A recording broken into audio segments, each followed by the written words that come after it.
дали премиерот ќе ми одговори, дали под Министерство за здравство. Прашањето ми е граѓаните на Република Македонија.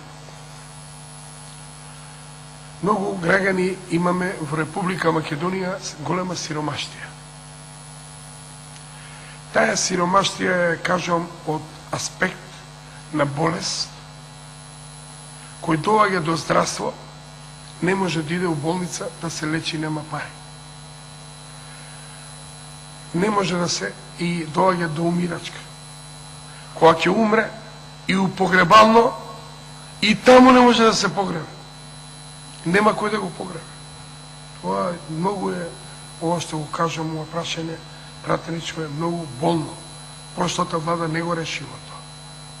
Ова влада, мислам, дека гледајќи ја ситуацијата како е, што е, и сака сите проблеми да ги решава во државата, и се надевам дека ќе ги реши. Значи, проблемот е и прашањето, значи, и лековите што ги зимаат, немаат средства, пари да купат. Скупи лекови. Скупо тоа. Тие што немаат здравствени книжки, тие работи тоа. Не работат, не прават никаде. Се пријавуваат. Таму ќе закасни еден ден, 2 дена за пријавување, не го прима, не го прави. И нема никако. Има па некои апсолутно неписмени. Нема. Доаѓа време, значи, до умирачка, до операција, до тоа. Што ќе правиме со тие луѓе? Голем проблем е во државата. Ја мислам дека оваа власт, сегашната, има свој слух, сака да помага на целиот народ. Не зборам само за ромите, зборам за сите граѓани во Република Македонија. Како би можело да се донесе една одлука на влада за таквите луѓе да може да ги примат во болница, да ги оперираат и лековите да им бидат бесплатни. Не се многу луѓе, но зашто човек да умира и кога умира нема пари кој да го сахрани. Останува у погребално, почуваат таму и нема се бара пари, питачене по џамии, по цркви, по тие работи да го сахрана. Мислам дека нашата држава и оваа власт и овој премиер таков е поставен сега во овој момент, кој ја гледам оваа ситуација. До сега никој немаше слух за ваква работа. Мислам дека ќе прихватите од моја страна, значи тоа е пратеничко прашање. Неколку аспекти спомнавте во делот на сиромаштијата. Сиромаштијата е присутна во светот, е присутна кај нас. За жал ги таргетира сите етнички заедници, не бира по етникум, не бира по религија, но факт е дека ромската етничка заедница е најсиромашна и е најзагрозена. Од тој аспект, јас сум убеден дека досегашните механизми кои што постојат на државно ниво треба да ги користиме и апелирам пред институциите, но давајќи одговор на вас, давам објаснување за граѓаните. Социјално загрозените лица имаат право на бесплатно болничко лекување, да го користат тој момент како граѓани, а институциите се должни да го почитуваат законот. Не сме да остане граѓани на кој што нема да му биде испорачено лечење и отстранување на болеста која што секако доаѓа и таа не бира. Од тука правиме напори до крајот на оваа година да ги обезбедиме оние 5,5 милиони евра кои што значат партиципација во делот на болничкото лекување, и ако ги обезбедиме по пат на заштеда на одредени тендери, постапки, рационализација на институциите, го работиме и со министерот за здравство, и со директорот на фондот за здравство, но и со многу други институции. Целта е да рационализираме голем број на институции, односно клиничкиот центар да го споиме, да не одат парите во управни одбори, во комисии за јавни набавки безбројни или слично. Сите овие средства, преку заштеда на тендерските постапки по различни постапки кај што државата плаќа пари, да ги обезбедиме 5,5 милиони евра и да го донесеме законот за бесплатно болничко лечење.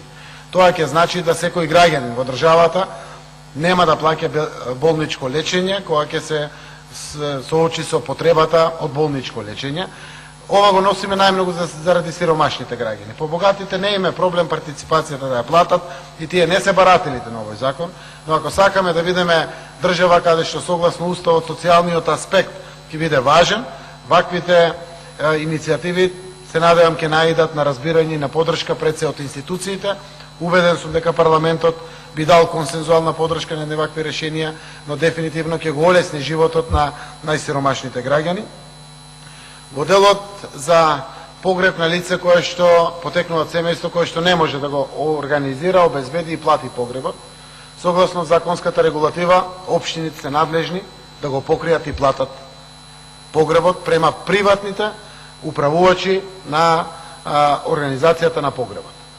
Голем дел се комунални предпријатија надлежни за самите локации, но самото обезбедување, пренос, сето она што представува трошок при погребнина, доколку одредено семејство нема пари тоа да го направи, се знае по процедура како тоа се докажува, општините се должни согласно закон да ги платат тие 10, 20, 30 илјади, колку и да е трошокот, се знае по кои критериуми тоа се обезбедува и уште еднаш апелирам јавно до граѓаните да си го користат ова законско право, им е дадено од нивната земја, а општините се должни да го платат погребот на тие лица.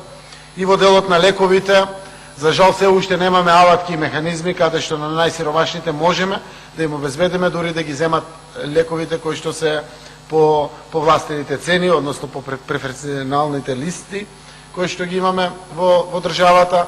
Јас предлагам да се користат сите институции за директно помагање додека не најдеме трајно законско решение на солидарност и социјален аспект на решавање на ова прашање.